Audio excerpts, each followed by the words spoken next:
A woman went from a supporting role on television to the balcony of the British monarchy. Then, just as suddenly, she walked herself back out on her own terms. Was it chaos or was it calculation? Meghan Markle is not just a celebrity scandal.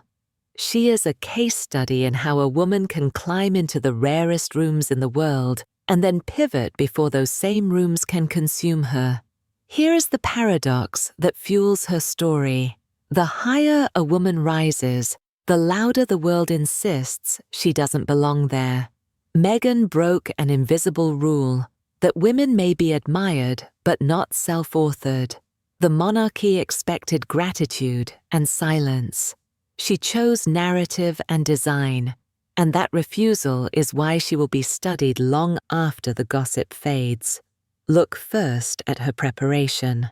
Meghan was not drifting aimlessly before she met Prince Harry. She was already shaping an identity, humanitarian causes, lifestyle branding, carefully curated interviews, speeches about women's empowerment. She wasn't waiting for a prince to hand her a story. She carried one already, and when opportunity came, she scaled it instantly.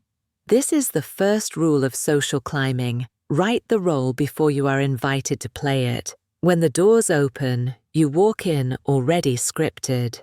The second rule: choose rooms that multiply you. Meghan understood that social ascent is architecture, not luck. Every charity event, every dinner, every circle she entered was not random, it was a ladder. She didn't chase applause, she selected platforms. Most people network horizontally, chasing friends and flattery. She climbed vertically, seeking proximity to power, amplification, and distribution. A well-placed ally is worth more than 100 admirers. The third rule: preempt the narrator. In Hollywood and in monarchy, others will always try to write your script. Meghan realized the only defense against gossip is authorship. She didn't respond to every whisper. She controlled her chapters. Statements, interviews, and images were released rarely, but decisively. This rhythm is crucial, not noise, but punctuation. If you control the chapter, you can afford to ignore the paragraph. The fourth rule: scarcity. The product was never constant access. It was curated presence, a carefully chosen interview here, a controlled photograph there. Glimpses, not saturation. The less she revealed, the more the public leaned forward. Scarcity is a magnet. Flood the market with yourself, and people yawn. Withdraw strategically, and they hunger. Meghan understood that mystery fuels demand, and then the pivot. The world called it an exit, but that word misses the strategy. This wasn't running away, it was repositioning. She left an institution where she would always be trapped in hierarchy and entered a space she and her husband could own. On the surface, scandal. Underneath, sovereignty. This is the sharpest lesson. Women are told to be grateful for the rooms they are allowed into. Meghan shows the opposite. Walk in prepared, use the platform, and if the room shrinks your life, walk out. Not with apology, with design. But her strategy didn't end there. After the palace came a new phase: reframing. High-stakes conversations with Oprah, documentary deals, carefully branded public appearances. Not constant chatter, but carefully sequenced visibility. A single decisive interview outweighed years of reactive tabloid stories. When the world tried to tell her story, she reclaimed authorship on her own stage. This is the deeper power.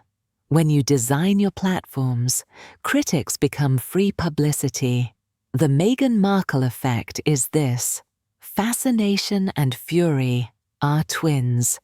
The same attention that criticizes you cannot stop watching you. Most women crumble under that pressure. Meghan turned it into leverage. She doesn't need universal approval. She needs attention. Attention she can convert into platforms, causes, and infrastructure that outlast any headline. So what does this mean for you? How can you use Meghan's strategy without palaces or paparazzi? The answer is simpler than you think. First, define yourself in one line. Craft a thesis so sharp that others repeat it when you're not in the room. I champion X for people Y through Z.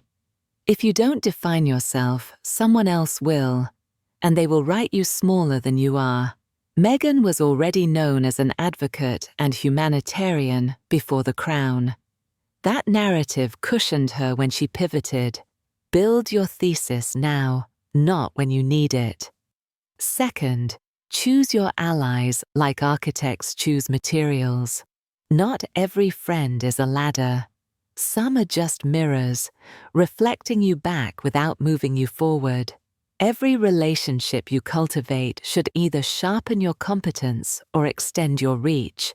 Meghan's social rise was not random charm.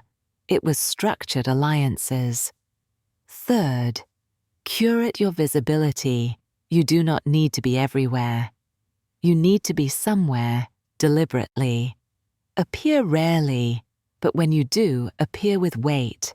A single precise post, a single powerful appearance outweighs a flood of weak ones. Teach people to associate your name with signal, not noise. Fourth, boundaries are a language of power. Learn how to refuse gracefully. That's not a topic I discuss. We'll share when it's the right time. Each refusal teaches others that your life is not public property. Most women leak their sovereignty in the name of politeness. Meghan's refusal to play every tabloid game is exactly what preserved her control. Fifth, master the pivot. Do not fear leaving rooms that no longer serve you. Pivoting is not failure. It is recalibration. Meghan did not cling to a throne she could never fully inhabit. She chose sovereignty over symbolism. You may not leave a palace, but you will face jobs, relationships, and communities that shrink you. Have the courage to step out before they consume you. Sixth, elevate your conflict. Meghan didn't fight every critic. She allowed one defining struggle, her clash with the institution, to clarify her values. This is the secret of power. You don't need to defeat every opponent. You need to select one worthy antagonist and let that contrast sharpen your image. A woman with no enemies looks forgettable. A woman with the right enemies looks principled. Seventh, balance warmth with composure. Meghan showed affection, but not neediness. She was warm, but not porous. That balance is why she could hold the public's empathy without being devoured by it. Learn this skill. Feel deeply, but reveal selectively. Emotions are strongest when disciplined. Finally, convert attention into infrastructure. A wedding fades. A viral moment expires. But a foundation, a company, a cause that endures. Meghan used visibility to fund institutions, from production deals to charitable programs. You must do the same. Do not chase applause, build systems. Attention is fuel. Infrastructure is the engine. This is the essence of Meghan Markle's strategy. Self-authorship in the face of a machine designed to write you. She teaches us that gratitude without boundaries is a cage. That fascination and fury are twins you can harness, and that the ultimate power is not in marrying into a palace, but in leaving one with your sovereignty intact. So remember the rules. Write your role before you're invited. Climb vertically, not sideways. Control your chapters. Ration your presence. Guard your boundaries. And when necessary, pivot with design. Do this, and you won't just be admired for entering rare rooms. You'll be respected for leaving them stronger than you found them. Meghan Markle will be remembered not only as a duchess, but as a strategist who authored her own ascent. And that is the highest lesson. Never be content to live in a story someone else has written for you. Become the author. Make your life a script only you can edit. That is how ordinary becomes unforgettable. That is how fascination becomes power.